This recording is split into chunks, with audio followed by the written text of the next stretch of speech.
In a cramped Moscow apartment, late at night, a man with burning eyes and a raspy voice strummed a guitar, singing songs about prisoners, soldiers, drunkards, and dreamers, people the Soviet state preferred to ignore.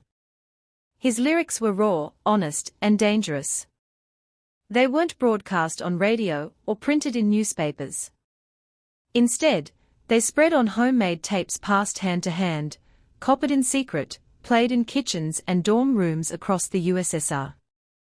That man was Vladimir Vysotsky, and though he never held political office or led a movement, he became the most trusted voice of his generation, a poet, actor, and singer who spoke truth in an era of enforced silence. Born on January 25, 1938, in Moscow, Vladimir Semyonovich Vysotsky grew up in a family shaped by war and upheaval.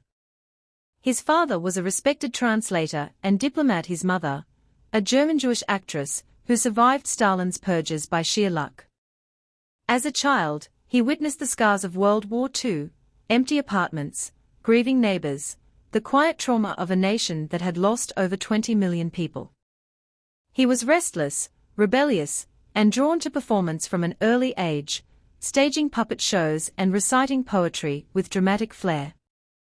After graduating from high school, he enrolled at the Moscow Art Theatre School, but was expelled for lack of discipline, a label that would follow him throughout his life. He found his true home at the Taganka Theatre, joining its experimental troupe in 1964 under the direction of Yuri Lyubimov. There, he played Hamlet not as a noble prince, but as a tormented everyman, pacing in jeans and a leather jacket, questioning fate with modern urgency. Audiences were stunned. Critics were divided. But young Soviets saw themselves in his portrayal. Intelligent, disillusioned, searching for meaning in a system that offered slogans instead of answers.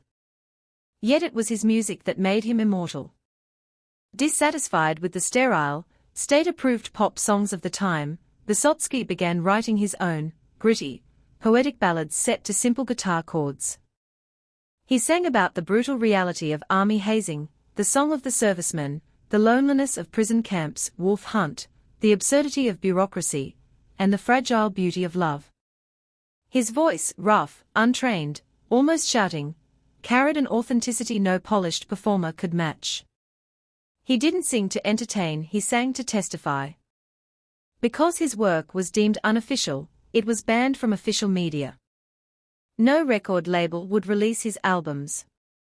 So fans did it for him. Using reel-to-reel tape recorders, they copied his performances onto used X-ray films, ghostly images of bones beneath lyrics about freedom. These bones records or Röntgenized circulated underground, turning Vysotsky into a cultural phenomenon without a single legal recording. By the 1970s, it was said that nearly every Soviet household owned at least one Vysotsky tape, even those of high-ranking communist officials. His fame as an actor only amplified his reach.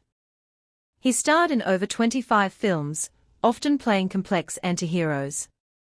A cynical investigator in The Meeting Place Cannot Be Changed, a doomed pilot in Vertical, a desperate convict in The Bad Good Man.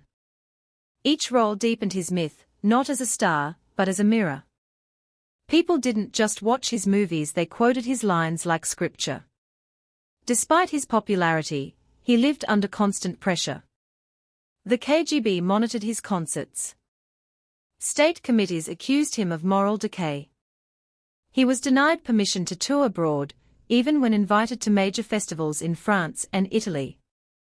Yet he refused to emigrate, saying his place was with his people. He also rejected dissident labels. He wasn't against the Soviet Union, he said, but for honesty within it. Behind the intensity was a man battling personal demons.